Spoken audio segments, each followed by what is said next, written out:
Welcome to the Sheepless Life podcast. We are your hosts, Yvonne de la Flor and Severine Nassens, and we are the founders of the Sheepless Life Academy.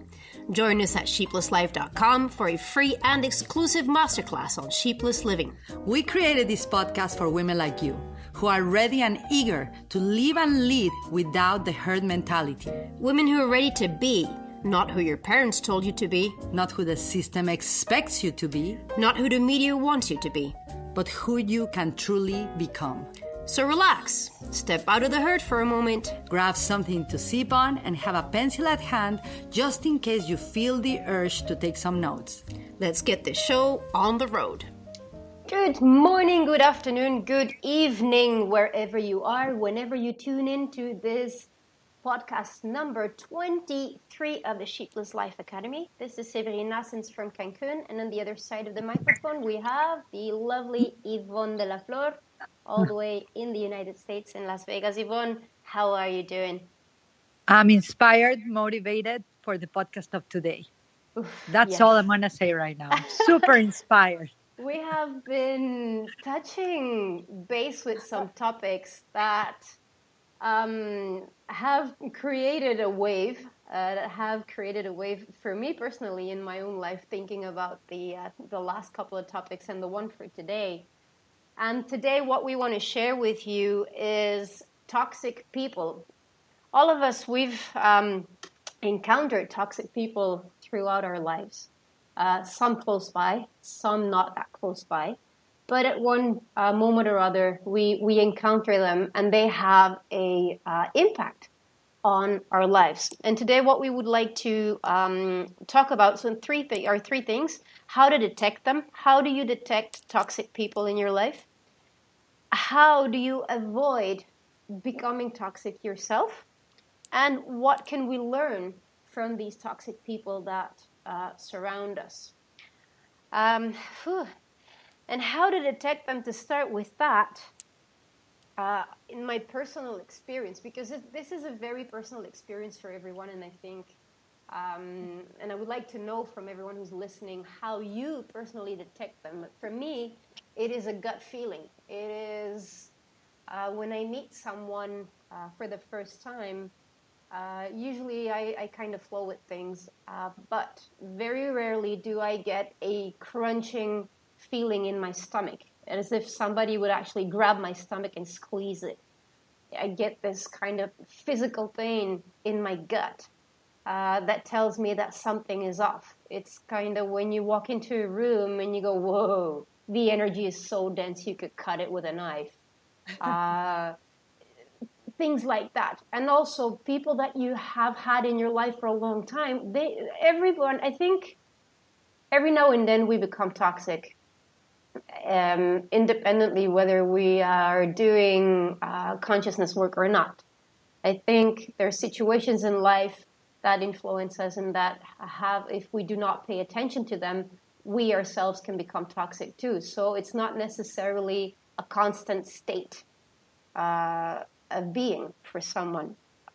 Sometimes, in my experience, I can only speak for myself, in my experience, I've had family members go toxic for a while, and that is sometimes it can be a painful experience, having someone you love dearly become toxic and put you down, and everything you do is not good enough, and they will criticize everything you do or not do. So that becomes a toxic behavior towards your person. And the way I detect that is if I feel that I don't want to be close to someone, if I feel that gut feeling, if I feel that pain in my stomach physically, or if I get a headache from being next to someone, those are the ways that I detect them. How do you detect them, Yvonne? Wow, with that introduction, I'm really thinking. I'm feeling the waves. First of all, I do want to say that no one was born toxic, right? Well, emotionally, mentally, maybe we were born with toxicity in our bodies due to our mothers, due to metals. metal toxicity. There's so much things about to talk about when it comes to toxic something. But for me, something or someone that is toxic and that comes emanates from their behavior, their choices, their words, I can feel it in my body. I can feel it in my body. I have my own way now of noticing that my legs become kind of like shaky, like when you have done a lot of exercise, lots and lots and lots of exercise, and you can barely walk. I feel that, number one. Number two, I do feel I rarely feel tired. I'm going to say this, not to boast, but I rarely feel tired. And so it takes a lot for me to feel that. But I will feel like what you said, that something is not right. My chest, my body will help me make decisions regarding, like, for example, collaborating with someone that is highly toxic, that pretends to be nice, but behind the scenes, there's the agendas, there is the manipulation, and all that which they learned from childhood on how to survive or how to be significant or how to have control, which is the human needs in their shadow aspect. Everybody has the same human needs in different order. They just, whoever finds their human needs met in a toxic way will keep on doing that. So what I feel is in my body. My chest feels like literally like a shield has just been up. But for me, Seb, it has been a great teaching, this thing about toxic people, because my beginning premise, my philosophy of living is every human being is good. Every human being has been born good. Every human being has a potential of greatness, of awakening, of enlightenment, of love. So I tend to see through those eyes.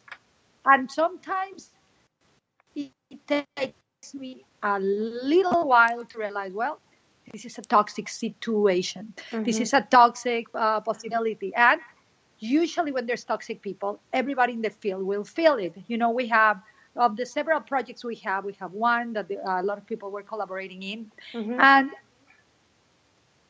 like a lot of us, except one or two or three, we are a lot, right, in that project, a network.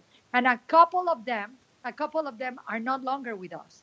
Suddenly the whole of us, which is more than the people that were like that, no, their situations or their behaviors or their choices, suddenly we all are flowing better.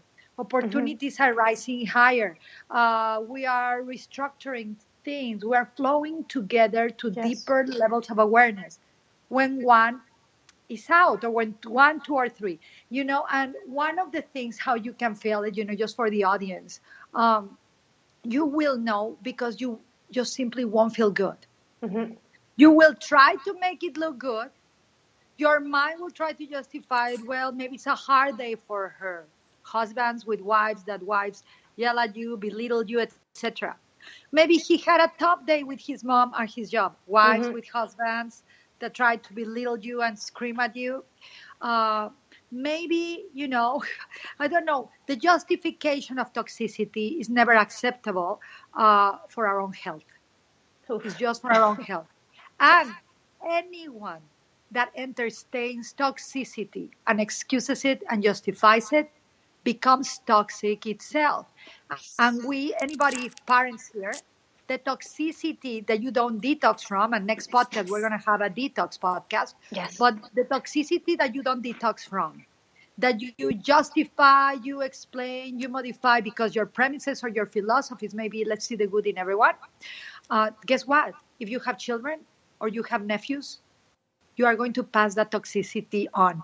Toxicity is contagious. Is the metaphor of you have a beautiful tree of apples. Only one rotten apple can rotten the whole tree. So be very mindful. Let your body guide you. And when you feel something toxic, pause and stop and reframe everything, change everything, talk to that person. If that person is not open, let them go. Let them go, yes. Oof, boom. That's radical, but yes. Yeah, but I think with toxicity, you have to be radical. It's like with, metaphorically, if it's a cancer, you want to take that cancer completely out from the root. Just chop it off. Get away with it.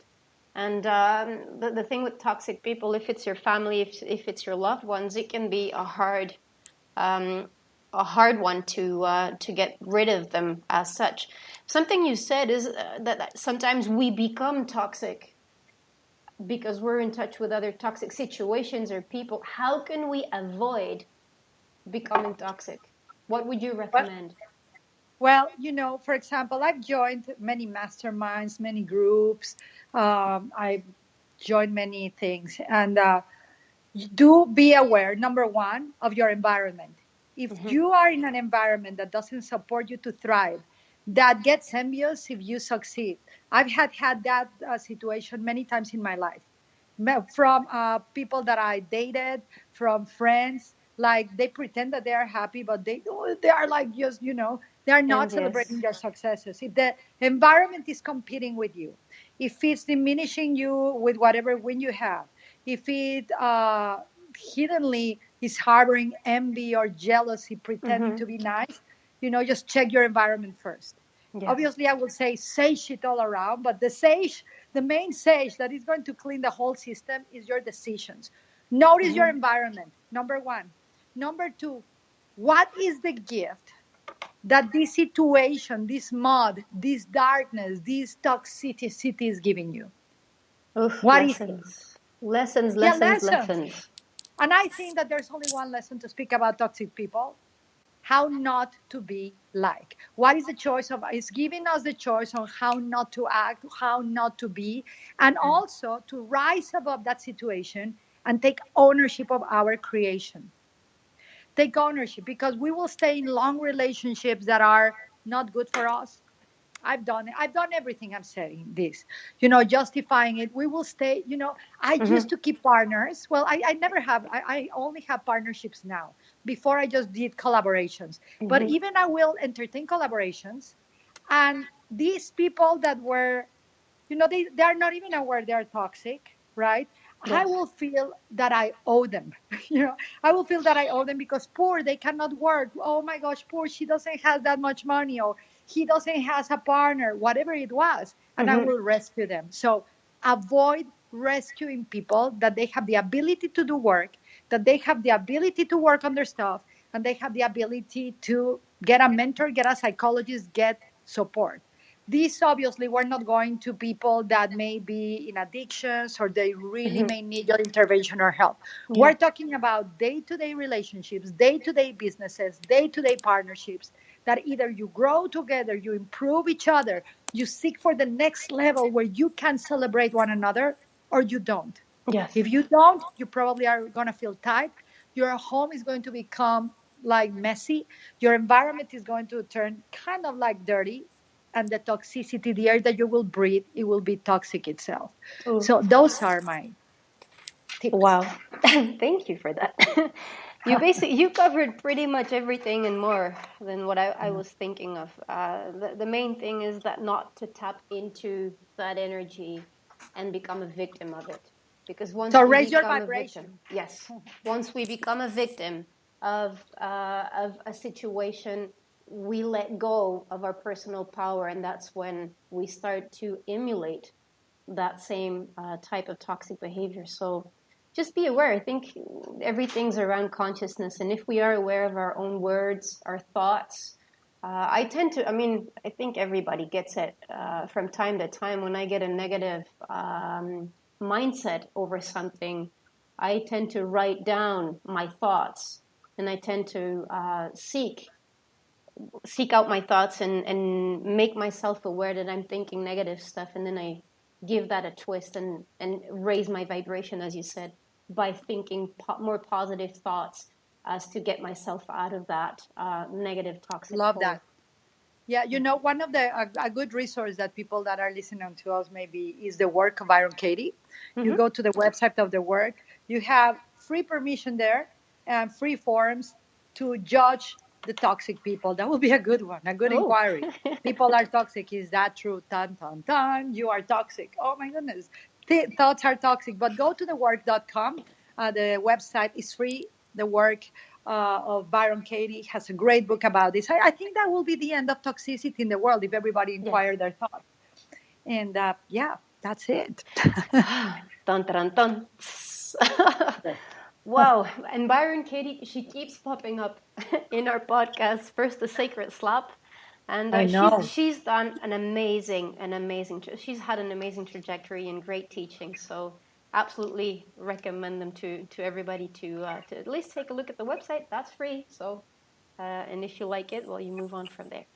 Whoa, we got that out of our system, huh? We got the toxic out of our system. We got the toxicity out of our system for today. And Sebe, yes. The last thing, for you not to become a toxic person, may I recommend, guys, stop complaining. Yes. choose, if you need to, I love the work of Brené Brown. Very quickly. Brené Brown is actually someone that promotes vulnerability, that promotes being brave, that not hiding your emotions, not being even afraid of your shame. But choose your allies, choose partners that are going to hold you accountable, that are really going to listen to you, not like a poor you, but that they are going to hold you accountable, and they're going to be actually supportive, not only like just an ear that can gossip later about what you share. But if you have a situation that is tough for you, share it with someone you trust and that you know that they can be a positive influence in your world. Other than that, if you are going to complain about the government, about the weather, about someone, about something, if you are not doing the work, if you are on the sidelines and not in the arena, avoid complaining. Complaining pollutes our world. Excuses and justifications too. This is my 2 cents for that. Any 1 cent that you want to add before you say goodbye? No, I think with those 2 cents that are more like $2 million worth of information, we'll leave it at that. And I'd like to invite everybody who's listening to share your thoughts, share your feedback on this topic with us. And we already have a couple topics for upcoming podcasts. One on true friendship, because true friends are worth more than $1 million, and also the a detox podcast. We'll be programming those for you, so we will be in touch very, very soon. You have a great day.